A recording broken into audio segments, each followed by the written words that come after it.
The cost of living continues to be unsustainable. Wages remain stagnant, but there's record profits. My name is Samuel Ronan, and I hope to be your president one day. And to the point of my opening statement, is how is any of this correlated, and how is this something that we can address? If everything is going up in cost, inflation is rampant, but there's also record profits, but wages remain stagnant, and layoffs abound, what does that tell us about our economy? Simply put, we are being plundered, and we are being violated, and we are being taken advantage of collectively. And because we have such a deregulated industrial complex in our country, these corporations can get away with it.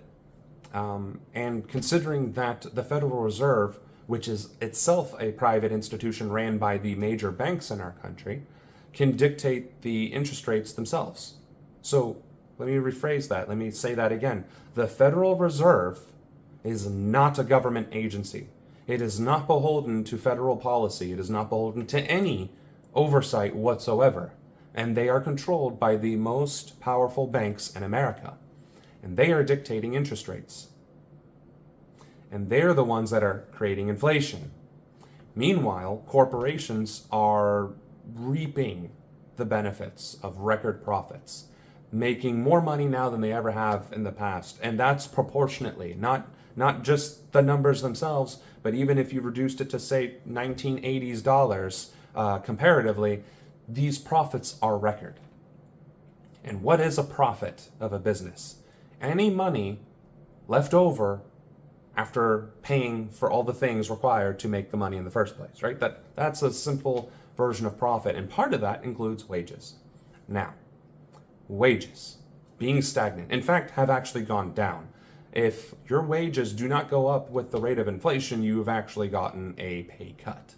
And considering the cost of everything has gone up in the past 30 years by factors, not percentages, but factors, in some cases factors of 4, other cases factors of 10, your wages are effectively cut by that same factor. So if something went up by a factor of 4 and your wages effectively stayed the same, your money is worth 1/4 less. That's the way that works out. So without getting too much into the math, right? It's supposed to be entertaining, or at the very least informative. Wages and profits have a direct correlation. Because without workers providing the labor to make the thing, to do the service, there is nothing to generate, right? And we saw this in the 2020 government shutdown. When workers stayed home, the economy suffered. The GDP, gross domestic product, was slashed by 34% because it takes people to run this economy, which means it is people who drive profits. And every single red cent of profit is unpaid wages. It is unpaid labor. Let's rephrase.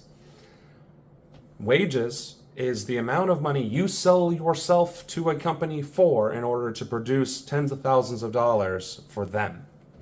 And those tens of thousands of dollars for them go towards operating costs and everything else. But ultimately, if there is profit, especially in the form of billions, that's money that could go right back to you, the worker, because you were the one who ultimately generated it. And that's the point, folks. We are being pillaged and plundered and forced to pay higher prices, forced to deal with rising cost of housing and living and rent and all this other stuff without any recourse, because we have no protections as workers. We have no real protections as citizens to air grievances against businesses and entities. We barely have the right to protest our government. And that needs to change.